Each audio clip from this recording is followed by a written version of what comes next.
Welcome to Atlanta, the city where dreams are reality, or to some known as the perfect city. Or is it?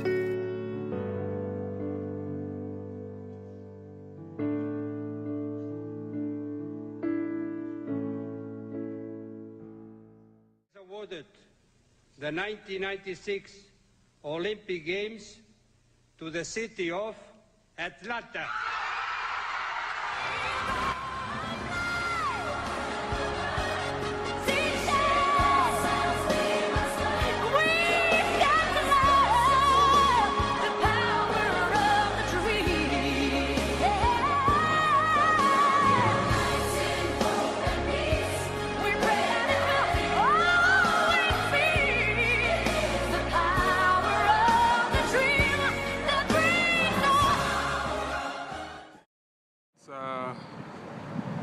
Wednesday night, about 9:35.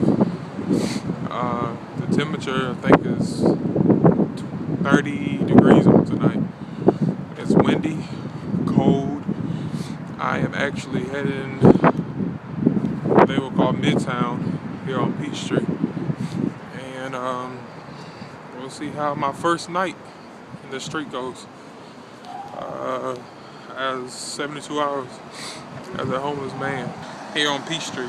The lady was telling me that the shelters they have for women, man, they push them out. There's over capacity. They don't support women. There's more shelters for guys than women.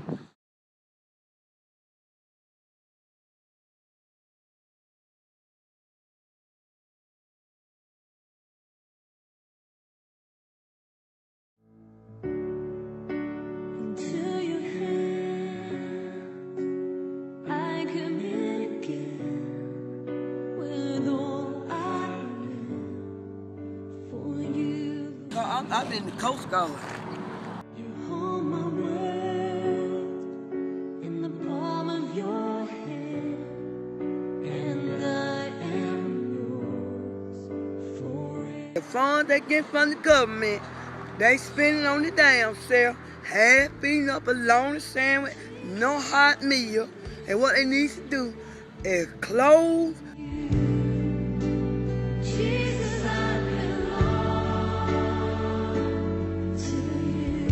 All the rest of these shelters and make their ass find another job somewhere till they learn how to treat us right.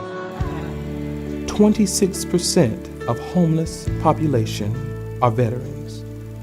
33% were stationed in a war zone, and 89% received an honorable discharge. I'm an ex-Marine, served in the Marine Corps from 1982 to 1984. 29 pounds. My MOS was G5, computer programming and accounting, and the Obama administration is trying to do things, but black vets out here in the streets go through a lot of things because a lot of us have got out and become felons and things like that, and we need things to be expunged from our records. The money's trickling down, but not to us. We need all the help we can get. Look at us out here now. We serve this country. We would die for it, but would the country serve us? I've been out here for like 8 years, and the problem we're having out here with these shelters is they don't want to help us out, right? Sometimes we need transportation to go look for work, and we can't get it from them. They save it for other people that really don't need it, that are abusing the system. And like I said, we really need help in transportation. That's where we can look for work and try to help ourselves.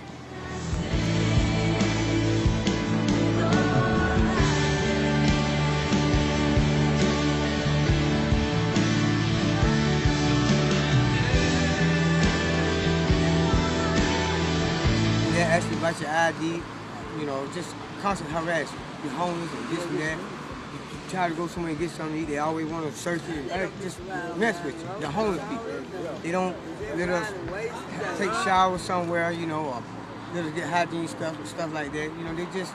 They hard on the homeless. And when you try to go get help, they don't do that. Like I'm at the church still sleeping, it was raining, the cops said you can't be here. I can take you somewhere you can go, get washed. You're gonna take me to jail because I'm trying to get in out of the rain? So you need to just walk.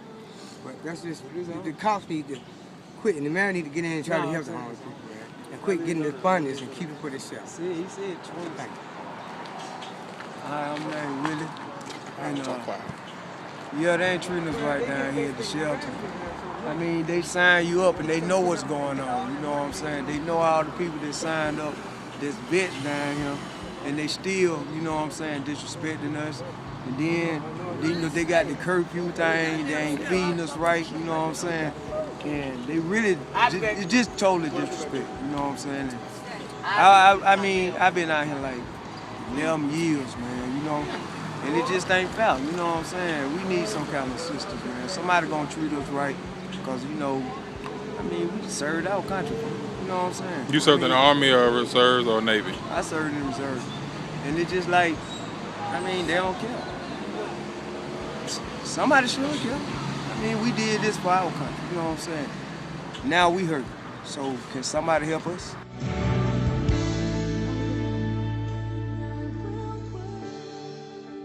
I'm Norman Kelly. I'm a disabled veteran. I graduated from high school in 1977, went straight into the Army, and come out in 1984. I have 2 honorable discharges, but right now I'm homeless because of losing of a job. And now I'm homeless and at the shelter, and all I need is some help from the veterans in order to get housing, because it's not right for a veteran to be homeless, and when I've served for my country. You got people with families, you know, women with children, guys, you know, good folks, you know what I mean? They just need a chance, you know, need some help. And I like to see them, you know, kind of emphasize on more trying to help out the homeless around here, because, you know, I mean, this is Atlanta. This is supposed to be a great city.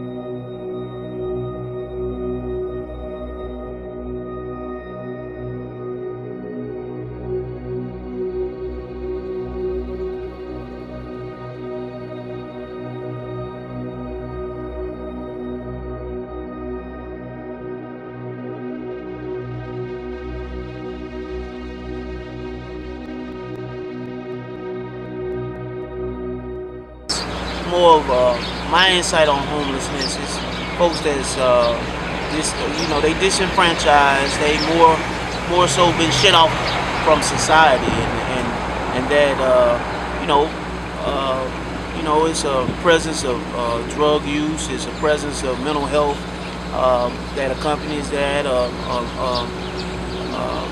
and you know, a lot of they detach from society and their family. For youth in Atlanta that live in poverty than any other city in America.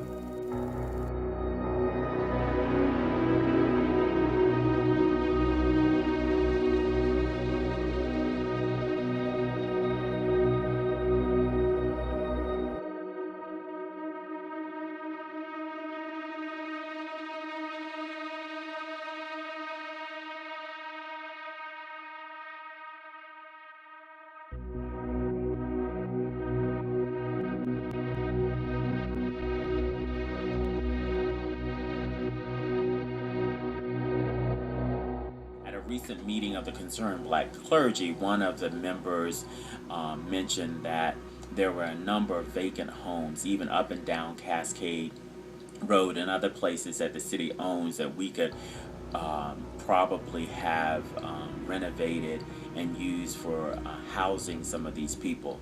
I don't know whether it's going to be that simple. To sort of share the magnitude of the problem, of the persons that they interviewed, the hundreds of persons that they interviewed in the study, there was at least one who reported being chronically homeless on the street, without a lease, without a mortgage, or a place on their own for the past 50 years. 50 years right here in Atlanta. So we know that this is a problem. So what can we do about it? So I think the first thing that we need to do as clergy is we need to really build upon what God has called us to do, is love people. So even when I walk here from the Vine City MARTA train station up M.L. King, I often have to say excuse me to homeless people who are sleeping on the sidewalk. And when they ask for food, I have to make a decision if I can afford it to help them.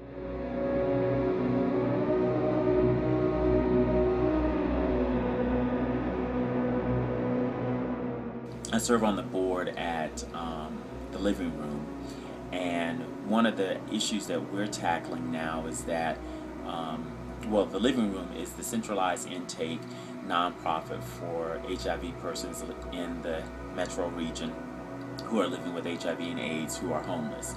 So we provide emergency shelter, rental assistance, and that sort of thing. But we find that housing is so paramount to their health. Without proper housing, it's going to be difficult to store your meds, to think about your health, unless you have a great way to live. So without proper housing, without all of these other support places, services in place, we're not going to see homelessness end. So one of the simple answers, or one of the answers that I think, is that more collaboration between all of the different entities. We know where all the points are connected in terms of mental health, regular primary health, HIV and AIDS, education, joblessness, skills to work, and those types of things. So we have to provide a seamless, integrated system where someone who is homeless can come in, almost like a one-stop shop, so that they can come in and they can get resources and referrals so that they can move out of the system. That's going to be a start, but it won't end it. So this year, Mayor Reed has vowed to move 800 of the estimated 24,000 off the street. That's just over 3% of what they estimate. And those numbers are estimates. So I would say to you that continue to do the work, but pray. Pray to God for healing for our land.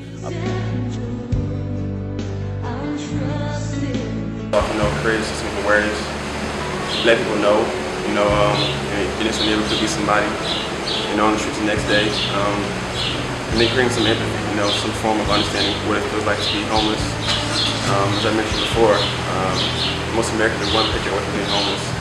All just, one bad accident, medical situation, one bill not paid, tuition, loans, stuff like that, so it doesn't take much for one person to go from having a roof over their head, having a job, to being on the streets. It's just that easy. It's not always that case, because a lot of homeless people come from mental hospitals in just unfortunate circumstances. Especially in the recession. Especially in the recession. I mean, any one of us could be out there because of the market. So I think just promoting a positive outlook on the homeless would be better than just kicking them off the corner and creating laws that makes it illegal to panhandle. So.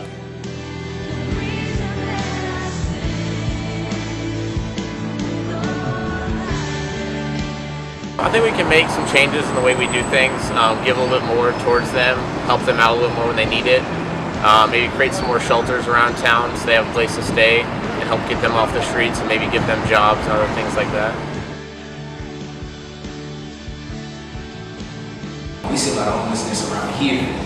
I feel like the government officials, if they could, focus more on building new centers in this area, places to house, not these crappy, disgusting looking rooms, these old burnt out abandoned houses that they're trying to convert. I feel like there's enough money to make something like this happen. The most disturbing thing to me out of interviewing the people was that a lot of donations that are given to shelters, suits, clothes from these big organizations, I'm not going to name any in specific, but a lot of those big organizations, guess who's taking them? The people that work for the company. I met this one guy, he said he saw brand new suits come in. He saw, people would donate, Jordans or whatever, or at this time he didn't even care what kind of shoe it was just a shoe.